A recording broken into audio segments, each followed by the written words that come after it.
Hello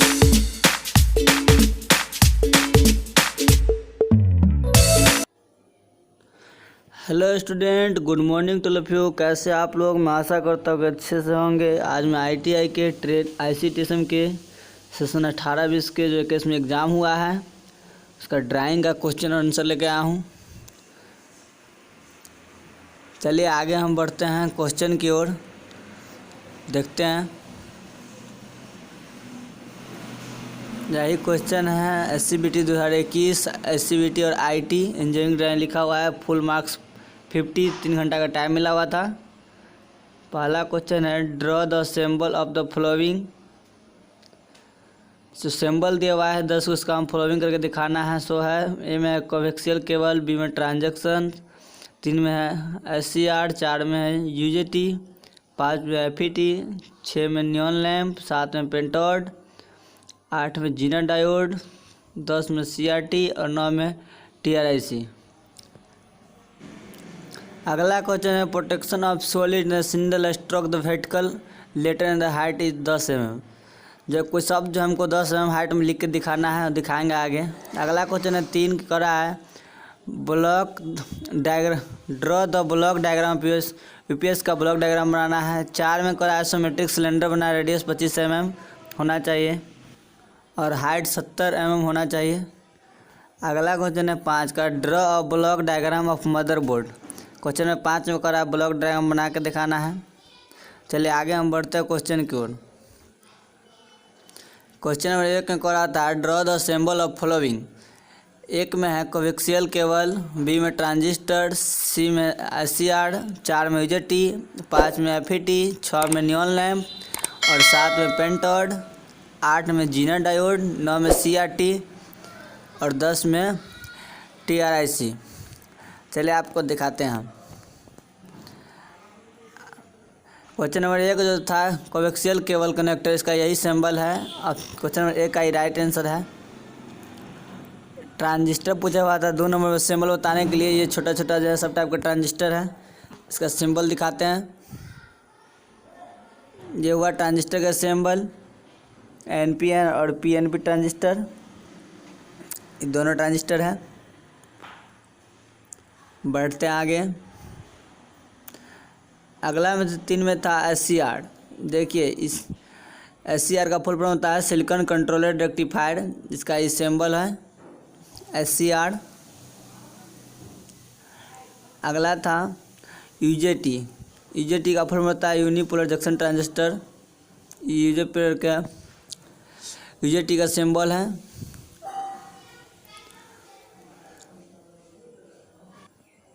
देखते हैं अगला कुछ।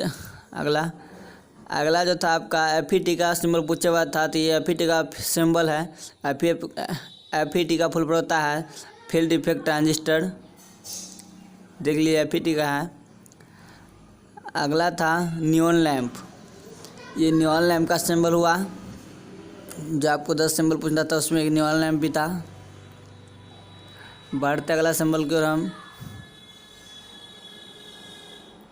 अगला सिंबल था पेंटोड। सिंबल ऑफ पेंटोड यही है। पेंटोड का सिंबल है जो पूछे हुआ है आपको, पेंटोड। देखते हैं अगला था जीना डायोड। जीना डायोड आपको पूछे हुआ था, यह हुआ जीना डायोड। देखते हैं अगला, ये हुआ CRT भी पूछा हुआ था 9 नंबर में, आपका CRT हुआ। CRT का फुल फॉर्म होता है कैथोड रे ट्यूब, याद रखिएगा, ऑब्जेक्टिव में पूछता है। अगला है TRIC। ये 10वां है TRIC, tried for alternating current. इसका फुल फॉर्म होता है tried for alternating current.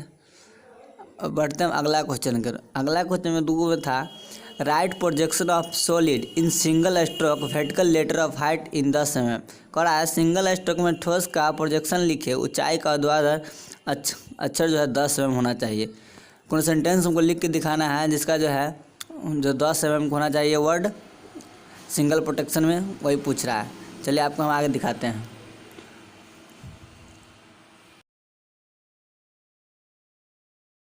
10 mm height में आपको जो है सोनू राइट करके दिखाएंगे ड्राइंग शीट पे। तो ड्रा करने के लिए सबसे पहले क्या करेंगे, एक स्केल की सहायता से जो है एक लाइन ड्रॉ करेंगे हल्की पेंसिल से। इस प्रकार लाइन ड्रा करेंगे। लाइन ड्रा करने के बाद क्या करेंगे, क्वेश्चन पेपर में जो मेरी हाइट है वो मेरी 10 mm है। 10 mm जो हाइट होती है वो बहुत ही कम हो जाती है। 10 mm हाइट में ड्रा करने के लिए क्या करेंगे, ये जो लाइन ले ली यहाँ से क्या 10 mm हाइट पे जो है निशान लगा लेंगे। 10 mm हाइट यानी 1 centimetre, 1 centimetre equal to 10 mm। ये 10 mm पे दो जगह निशान लगा लेंगे। इस प्रकार एक जगह और निशान लगा लेंगे 10 mm पे। दो जगह निशान लगाने के बाद क्या करेंगे, स्केल की सहायता से जो है इस प्रकार लाइन ड्रा कर लेंगे। लाइन ड्रा करने के बाद क्या करेंगे, हम ये दो लाइनों के बीच की जो दूरी है वो हमारी 10 mm है। 10 mm में लेटर आइटम को ड्रा करने के लिए क्या करेंगे, 10 जो है 10 mm गिवन है क्वेश्चन में हाइट, तो 10 डिवाइड बाई 7 जब 7 करेंगे तो ये हमारा आ जाएगा 1.42 mm, 1.42 mm आ जाएगा। तो 1.42 mm के गैप में जो है निशान लगाने हैं। और इसे जो है 7 बराबर भागों में जब हम बांटेंगे, 10 mm को जब 7 बराबर भागों में बांटेंगे तो ये हमारा 1.42 mm का एक खाना होगा, एक ब्रैकेट होगा। तो इसी प्रकार जो है निशान लगा लेंगे स्केल की सहायता से। आप ये देख पा रहे होंगे, इस प्रकार निशान लगा लेंगे 7 निशान। इस प्रकार जो है वो हम इस प्रकार लाइन ड्रा कर लेंगे। ये दो लाइनों के बीच का जो गैप है वो मेरा 1.42 mm गैप है, यानी कि 10 डिवाइड बाई 7। और उसके बाद क्या करेंगे, हमें जो लेटर राइटिंग ड्रा करनी है वो हम वर्टिकल में ड्रा करके आपको बता रहे हैं। तो वर्टिकल लेटर का जो एंगल रहता है वो मेरा 90 डिग्री रहता है। आप ये देख पा रहे हो 90 डिग्री पे इस पर निशान लगा लेंगे। निशान लगाने के बाद क्या करेंगे, हम इसी निशान से होते हुए ये जो पॉइंट लगाए थे इसी निशान से होते हुए इस प्रकार लाइन ड्रा कर लेंगे हल्की पेंसिल से। लाइन ड्रा करने के बाद क्या करेंगे, यहाँ पे जो है हम दर्शा देंगे कि हमारा जो एंगल है वो मेरा 90 डिग्री है इस प्रकार। और उसके बाद ये मेरी जो दूरी आई थी 10 डिवाइड बाई 7 यानी हाइट डिवाइड बाई 7 जो आई थी वो 1.42 mm। तो 1.42 mm के गैप में जो है ब्रेथ में भी लाइन को ड्रा करना है इस प्रकार। आप निशान लगा लेंगे 1.42 mm के गैप में निशान लगा लें इस प्रकार। आप ये देख पा रहे होंगे लाइन जो होगी वो मेरी स्ट्रेट लाइन ड्रा होगी, एक दूसरे के पैरेलल लाइन ड्रा होगी। लाइन का जो एंगल रहेगा वो मेरा 90 डिग्री रहेगा। ये आप देख पा रहे हो लाइन को जो है इसी प्रकार कंटिन्यू ड्रा करना है, 1.42 mm के गैप में करना। इस प्रकार आपको जो है स्ट्रक्चर ड्रा करना है 10 mm में। स्ट्रक्चर ड्रा करने के बाद क्या है, आपको इसी स्ट्रक्चर में जो है लेटर को ड्रा करना है। मैं जो ड्रा करना है सोनू लिख के दिखाएंगे आपको। सिंगल स्ट्रोक वर्टिकल राइटिंग में जो है सोनू आपको लिख के दिखाएंगे। तो सबसे पहला लेटर जो है वो मेरा एस का जो रेशियो रहता है वो मेरा 7:4 रहता है, क्योंकि एस जो है वो मेरा अल्फ़ाबेट में स्पेशल लेटर नहीं है। 10 mm जो दूरी है वो मेरी थोड़ी कम होती है, इसे जो है समझाने में थोड़ा दिक्कत होती है, नहीं होती है, इस वजह से जो है हाइट जो है वो ज़्यादा ले ली जाती है, जैसे कि 35 mm 21 mm। तो 10 mm हाइट में जो है बताने जा रहे हैं। तो एस को ड्रा करने के लिए क्या करें, एस का जो रेशियो रहेगा वो मेरा 7:4 रहेगा। तो यानी कि इसकी हाइट तो मेरी 7 ब्रैकेट तक जाएगी एंड ब्रेड्थ जो जाएगी वो मेरी 4 ब्रैकेट तक। तो क्या करेंगे, इसके मिडिल में यानी 4 का मिडिल जो होगा 2 इस प्रकार जो है डार्क पेंसिल से लेटर को ड्रा करेंगे, मिडल निशान लगा लेंगे। और इसी के सबसे ऊपर एक टॉप में निशान लगाएंगे, एक बॉटम में, एक मिडिल में। 7 का जो मिडिल होगा वो मेरा 3.5। इस प्रकार निशान लगाने के बाद एक यहाँ पे निशान लगा लेंगे और इसके मिडिल में निशान लगा लेंगे इस प्रकार 3.5। और उसके बाद क्या है, कर्व आकार में इस प्रकार मैच कराना है। आप ये देख पा रहे होंगे, इस प्रकार आपस में मैच कराना है। इस प्रकार जो है आसानी से आप फ्री हैंड एस को ड्रा कर सकते हैं। इसमें जो है आप फ्रेंच कर्व का यूज भी कर सकते हैं। आप ये देख पा रहे हो एस जो है वो आपका कंप्लीटली ड्रा हो चुका है। एस के बाद आपका नेक्स्ट लेटर जो ड्रा करेंगे उसके बाद क्या करेंगे, हम हाइट अपॉन 7 का गैप रखेंगे। हाइट अपॉन 7 क्या है मेरी, एक 1.42 mm, 1.42 mm के गैप पे एक कॉलम की दूरी है। तो यानी एक कॉलम जो है गैप रखने के बाद दूसरा जो लेटर जो हम ड्रा करेंगे ओ का जो रेशियो रहता है वो 7:4 रहता है। तो 7:4 में ड्रा करने के लिए क्या करेंगे, यानी टोटल जो ब्रैकेट है वो 7 है हाइट में। तो 7 के जो मिडिल में 3 कॉलम तक स्ट्रेट लाइन ड्रा करेंगे इस प्रकार। ठीक है, इसी प्रकार जो है 4 कॉलम बाद जो है इसी प्रकार लाइन ड्रा करेंगे मिडिल में 3 कॉलम तक लाइन ड्रा करने के बाद। और उसके बाद क्या है, बॉटम में इस प्रकार निशान लगा लेंगे एक मिडिल में। ठीक है, इसी प्रकार टॉप में निशान लगा लेंगे। और आपस में जो है आप फ्रेंच कर्व की सहायता से आप फ्री हैंड इस प्रकार मैच करा सकते हैं। आपका ओ जो है वो आपका कम्प्लीटली ड्रा हो जाएगा। आप ये देख पा रहे होंगे। और इसी प्रकार जो है टॉप में मैच कराना है। मैच आपको वो जो है वो आपका क्लियरली ड्रा हो चुका है। वो के बाद क्या है आपका 8.7 का गैप, यानी वन कॉलम का जो है गैप। उसके बाद आपका नेक्स्ट लेटर जो है एन को ड्रा करने के लिए क्या करेंगे, एक इस प्रकार लाइन ड्रा करेंगे।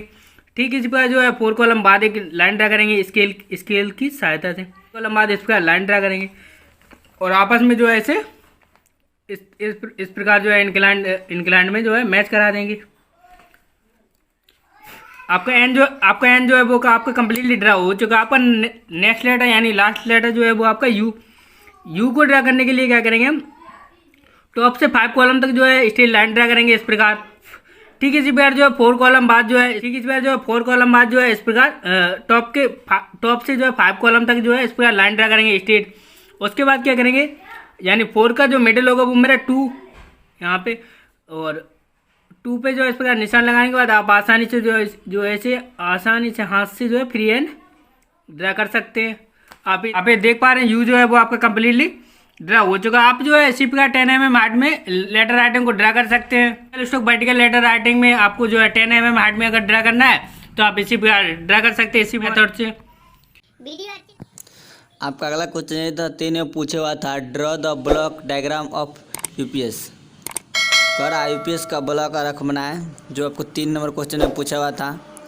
चलिए हमारे साथ बने रहिए, आपको एक सर दिखाएंगे यूपीएस का ब्लॉक डायग्राम बना के। आज के वीडियो में हम बात करने वाले हैं यूपीएस के ब्लॉक डायग्राम के बारे में कि यूपीएस के ब्लॉक डायग्राम क्या होता है। इसके बाद फ्रेंड्स की हमारे यूपीएस के क्या क्या पार्ट होते हैं इनके बारे में बात करेंगे, उस कौन से पार्ट की क्या वर्किंग होती है इसके बारे में भी हम आज के वीडियो में करके दिखाएंगे आपको। तो फ्रेंड्स आपने देख रखा है, जैसे कि हमने आपके सामने बना रखा है, ये हमारा यूपीएस का ब्लॉक डायग्राम होता है।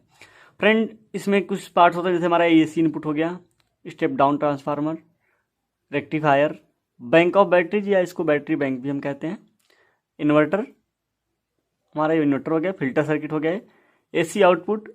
इसके बाद हमारा एसएस स्टैटिक स्विच होता है जो कि हमने यहाँ पे लगा रखा है। फ्रेंड्स अब हम बात करते हैं कि इससे कौन से पार्ट की क्या वर्किंग है। अगर हमने किसी पार्ट को इसमें लगाया है तो उसकी क्या वर्किंग होती है, उसके पीछे का पर्पज क्या है। तो friends A bank of batteries या बैटरीज बैंक, तो फ्रेंड्स जब हमारा एसी मेन सप्लाई आ रही, मतलब एसी आ रही है हमारी, तो उस टाइम पे ए बैंक ऑफ बैटरी जिसमें हम एनर्जी, इलेक्ट्रिसिटी कह लें, एनर्जी कह लें या इलेक्ट्रिकल एनर्जी कह लें, एनर्जी इसमें हम स्टोर कर लेते हैं।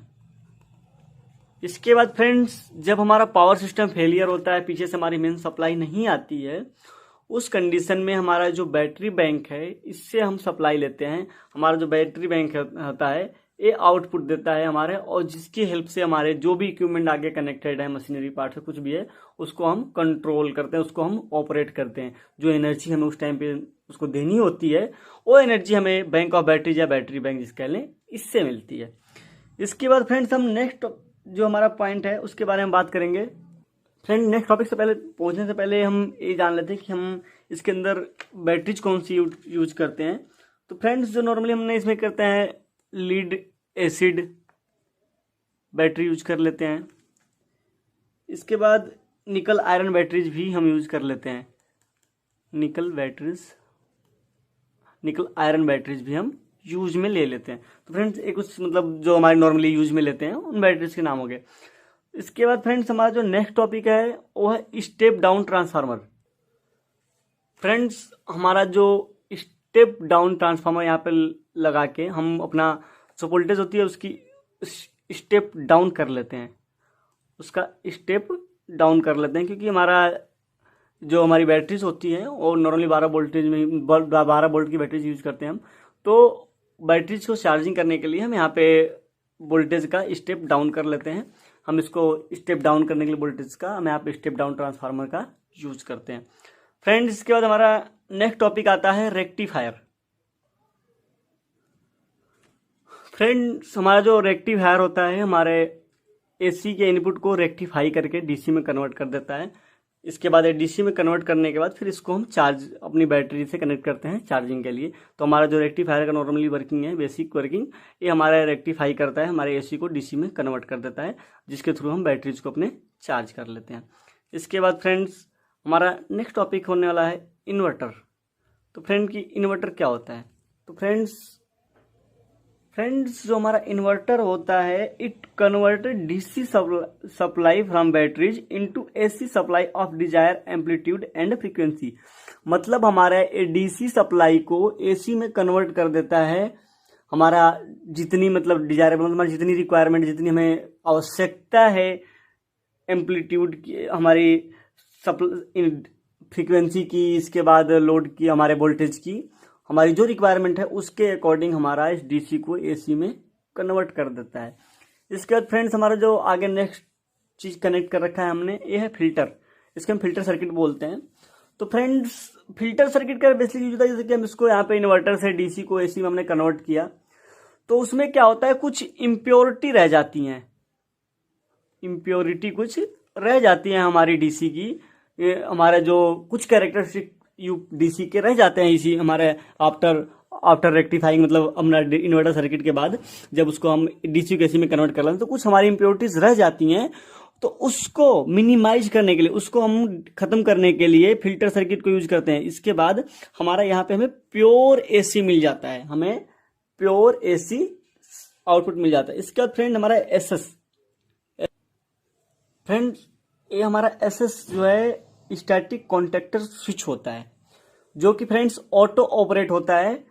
फ्रेंड्स हमारा जो ऑन ऑफ करना होता है, हमारा जो यूपीएस मेन सप्लाई फेल होने पे, तो हमारा स्टैटिक स्विच जो होता है हमारा इन्वर्टर और एसी आउटपुट के बीच में लगा होता है, यही हमारे जो इसको है ऑन ऑफ करने का काम करता है। तो फ्रेंड्स ये था हमारा यूपीएस का एक बेसिक ब्लॉक डायग्राम और उसको हमने एक्सप्लेन किया। तो फ्रेंड्स आपको वीडियो जैसा भी लगा।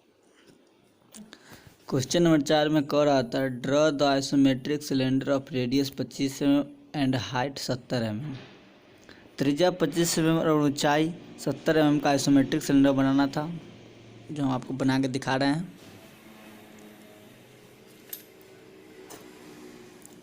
सबसे पहले हम 25 mm त्रिज्या वाले एक वृत्त पार लेंगे।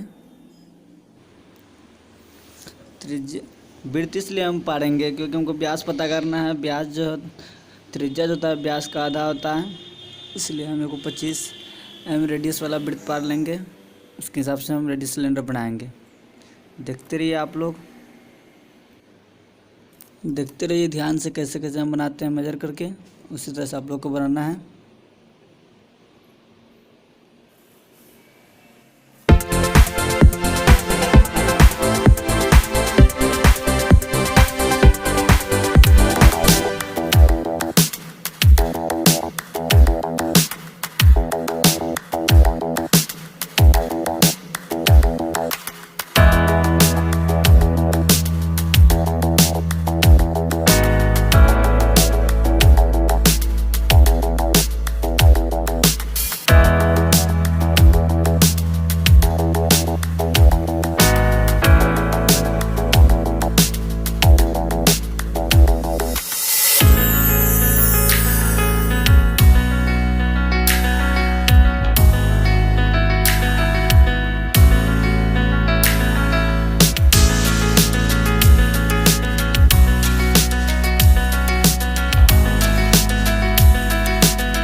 आपको हम कह दें कि 5 में पूछा हुआ था draw a block diagram of motherboard को ब्लॉक रख बना के दिखाना है, जो आपके एक न्यू में बना के दिखाएंगे। अभी मदरबोर्ड का ब्लॉक डायग्राम बने रहिए, आप लोग चैनल पे देखते रहिए।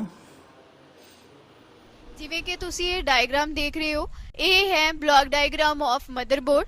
ਜਿਵੇਂ ਕਿ ਤੁਸੀਂ ਇਸ ਡਾਇਗਰਾਮ ਦੇ ਅੰਦਰ ਦੇਖ ਰਹੇ ਹੋ ਕਿ ਗ੍ਰੀਨ ਕਲਰ ਦੀਆਂ ਜੋ ਸਾਨੂੰ ਸਲੋਟਸ ਨਜ਼ਰ ਆ ਰਹੀਆਂ ਨੇ, ਇਸ ਨੂੰ ਅਸੀਂ ਕਹਿੰਦੇ ਹਾਂ ISA expansion slots. Next one ਹੈ ਸਾਡੇ ਕੋਲ PCI ਐਕਸਪੈਂਸ਼ਨ ਸਲੋਟਸ। ਐਂਡ ਜੋ ਇਹਨਾਂ ਦੇ ਵਿਚਕਾਰ ਸਾਡੇ ਕੋਲ ਯੈਲੋ ਕਲਰ ਦਾ ਬਾਕਸ ਨਜ਼ਰ ਆ ਰਿਹਾ, ਉਸ ਜਗ੍ਹਾ ਤੇ ਅਸੀਂ CPU ਫੈਨ ਨੂੰ ਅਟੈਚ ਕਰਦੇ ਹਾਂ। next is serial connector। And ਇਹ ਦੋਵੇਂ ਜਿਹੜੇ ਕਨੈਕਟਰ ਤੁਸੀਂ ਦੇਖ ਰਹੇ ਹੋ, ਬੇਸਿਕਲੀ ਇਸ ਜਗ੍ਹਾ ਤੇ ਅਸੀਂ ਮਾਊਸ ਤੇ ਕੀਬੋਰਡ ਕਨੈਕਟਰ ਨੂੰ ਅਟੈਚ ਕਰਦੇ ਹਾਂ। Next one is ATX power, AT power, floppy connector, parallel connector, AGP connector, EIDE connectors, CMOS battery, DIMM sockets, input output chip set, CPU socket, cache memory, BIOS ROM and powerlet, speaker, HD LED and reset। ਇਹ ਸੀ ਸਾਡੇ ਕੋਲ block diagram of motherboard ਦੇ components. ਜਿਵੇਂ ਕਿ ਅਸੀਂ ਪਿਛਲੀਆਂ slides ਦੇ ਅੰਦਰ ਇਹਨਾਂ ਦੀ ਪ੍ਰੋਪਰ ਵਰਕਿੰਗ ਦੇ ਬਾਰੇ ਪੜ੍ਹ ਚੁੱਕੇ ਹਾਂ, ਤੇ ਇਸ ਬਲੌਕ ਡਾਇਗਰਾਮ ਦੇ ਥਰੂ ਵੀ ਤੁਸੀਂ ਈਜ਼ਲੀ ਫਾਈਂਡ ਆਊਟ ਕਰ ਸਕਦੇ ਹੋ ਕਿ ਮਦਰਬੋਰਡ ਦੀ ਕਿਸ ਜਗ੍ਹਾ ਦੇ ਉੱਪਰ ਕਿਹੜੇ ਕੰਪੋਨੈਂਟ ਕਿੱਥੇ ਅਟੈਚਡ ਹਨ। ਹੁਣ ਅਸੀਂ ਡਿਸਕਸ ਕਰਾਂਗੇ types of motherboard. First type is AT style motherboard. First point is classic approach. AT style motherboard ਨੂੰ ਕਲਾਸਿਕ ਅਪਰੋਚ ਵੀ ਕਿਹਾ ਗਿਆ ਹੈ। AT ਸਟਾਈਲ ਮਦਰਬੋਰਡ ਨੂੰ ਕਲਾਸਿਕ ਅਪਰੋਚ ਵੀ ਕਹਿੰਦੇ ਹਨ। Second point is easy to identify. ਇਸ ਨੂੰ ਅਸੀਂ ਈਜ਼ਲੀ ਆਇਡੈਂਟੀਫਾਈ ਕਰ ਸਕਦੇ ਹਾਂ। Next is it has 2 types. Basically ਇਹਦੀਆਂ ਫਰਦਰ 2 ਟਾਈਪਸ ਨੇ। ਜਿਵੇਂ ਕਿ first type is baby AT। Baby AT the main ਜਿਹੜਾ ਸਾਈਜ਼ ਆ ਉਹ ਛੋਟਾ ਹੁੰਦਾ ਹੈ। Second type is full AT and full AT ਦਾ ਜਿਹੜਾ ਸਾਈਜ਼ ਆ ਬੇਬੀ AT ਮਦਰਬੋਰਡ ਦੇ ਨਾਲੋਂ ਵੱਡਾ ਹੁੰਦਾ ਹੈ। But the layout is same for both. But baby AT ਤੇ ਫੁੱਲ AT ਦਾ ਜਿਹੜਾ ਸਾਈਜ਼ ਆ ਸਿਰਫ ਇਹਨਾਂ ਨੂੰ ਡਿਫਰੈਂਸ਼ੀਏਟ ਕਰ ਸਕਦਾ ਹੈ, ਬਟ ਇਹਦੀ ਜਿਹੜੀ ਲੇਆਊਟ ਆ ਉਹ ਇਹਨਾਂ ਦੀ ਦੋਵਾਂ ਦੀ ਸੇਮ ਹੁੰਦੀ ਹੈ। Next point is do not had fixed standard and dimensions. Basically ਇਹਨਾਂ ਦੇ ਜਿਹੜੇ ਡਾਇਮੈਂਸ਼ਨ ਆ ਜਾਂ ਇਹਨਾਂ ਦੇ ਜਿਹੜਾ ਸਟੈਂਡਰਡ ਆ ਉਹ ਫਿਕਸ ਨਹੀਂ ਹੁੰਦਾ, ਜਿਸ ਕਰਕੇ ਜਿਹੜੀ ਇਹਨਾਂ ਦੀ ਕੰਪਲੈਕਸਿਟੀ ਆ ਉਹਨਾਂ ਦੇ ਵਿੱਚ प्रॉब्लम होती। वीडियो के अंत तक देखने के लिए थैंक यू, धन्यवाद। बने रहिए, फिर मिलते हैं नए वीडियो में।